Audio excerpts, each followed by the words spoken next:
Vous vous souvenez de la conjugaison du passé au singulier? Nous avons vu dans une précédente vidéo que pour conjuguer le passé ou l'accompli en arabe, je prends la racine et je rajoute à cette dernière des suffixes, sauf à la troisième personne du masculin singulier où la racine reste telle qu'elle. Par exemple, le verbe fa'ala, lorsque je dis huwa fa'ala, il a fait. Si je veux dire j'ai fait, c'est ana fa'altu. Je rajoute à la racine le suffixe tu. Anta fa'alta, tu as fait pour un garçon.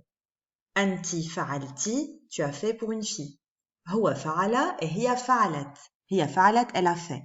Nous allons voir maintenant dans cette vidéo les suffixes qui sont à rajouter à la racine pour le pluriel.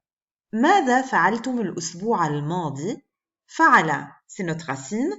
Nous rajoutons le suffixe relatif à la deuxième personne du pluriel au masculin, fa'altum, tum.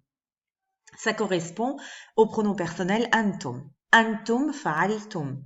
Soit j'utilise pour insister mon pronom sujet et je dis antum fa'altum, soit j'utilise uniquement comme ici le verbe. Puisqu'il porte en lui la marque de la personne, je ne suis pas obligée de répéter le pronom personnel. Le verbe porte en lui la marque de la personne. Quand je dis fa'altum, c'est forcément vous avez fait. درسنا كثيرا للامتحان. Nous avons beaucoup étudié pour l'examen. Darasa, c'est la racine. Je rajoute le suffixe na qui est relatif à la première personne du pluriel. Donc le na, c'est le suffixe de la première personne du pluriel pour le passé. وقلقنا عليك أكثر. قلق, c'est s'inquiéter. قلقنا, nous nous sommes inquiétés. وفرحنا عندما علمنا بعودتك. فرحنا, le verbe fariha, c'est être content. Farihna, nous avons été contents ou contentes d'ailleurs, puisque la première personne, il n'y a pas de différence de genre à la première personne, que ce soit du singulier ou du pluriel. عندما علمنا, alima, c'est prendre connaissance de, savoir.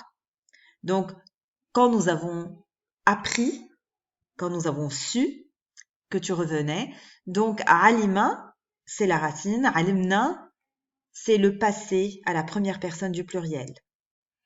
وهل أخبرتم الأستاذ جاك عن سبب غيابي؟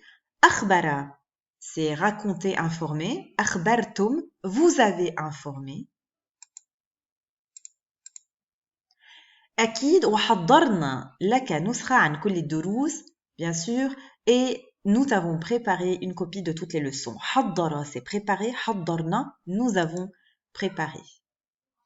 Donc, maintenant, pour s'entraîner, nous allons conjuguer ensemble, par exemple, le verbe حضر, préparer. Donc, أنا حضرت, j'ai préparé.